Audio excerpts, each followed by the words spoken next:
Alors nous sommes très fiers de recevoir pour la 6e fois de suite un prix de la CPM, une étoile d'or.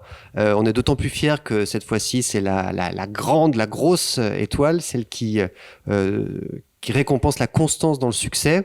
Alors la constance dans le succès, pour nous, c'est des mots qui sont un peu forts. On n'a pas l'impression d'être concerné a priori, mais en fait, on a beaucoup travaillé la rédaction et la diffusion, qui sont pour nous les deux mamelles qui nous ont permis d'arriver à ce 6e trophée. Comment on a fait ? En fait, on a réinvesti le terreau local. C'est-à-dire qu'on a ouvert des éditions locales dans des quartiers de Lyon et on s'est aperçu que le réinvestissement sur ces territoires qui étaient un petit peu délaissés par la presse, eh bien ça s'est traduit par un succès de vente certain. Ça a été presque immédiat dans les 2 quartiers où on a créé ou recréé des éditions locales. Ça, c'est la première chose. Et la deuxième chose, c'est qu'on a vraiment beaucoup bossé sur notre réseau de distribution.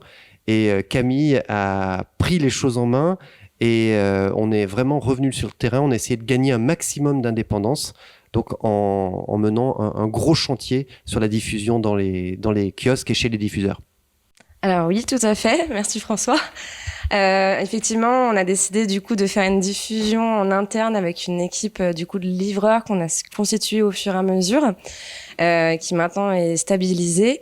Et du coup, on a vu que ça portait ses fruits parce qu'on avait à nouveau un vrai lien avec les diffuseurs et une vraie connaissance du terrain, ce qui nous tient à cœur parce que du coup, on est beaucoup plus proche derrière du lectorat. C'est à peu près la majorité des points en centre-ville qui maintenant sont servis par nos livreurs.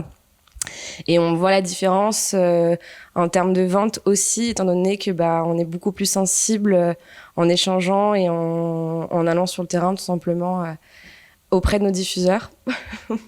Voilà. Et du coup, cette indépendance, comme Prestalis a fait faillite, finalement, on se dit qu'on a bien fait de le faire parce que dès lors que le confinement a commencé l'année dernière, le 17 mars 2020, on a pu continuer à diffuser nos journaux là où beaucoup de nos confrères ont dû arrêter. Donc ça montre que le choix de l'indépendance, c'est valable pour la rédaction, mais c'est aussi valable pour la diffusion et ça paye. Merci. Merci à vous.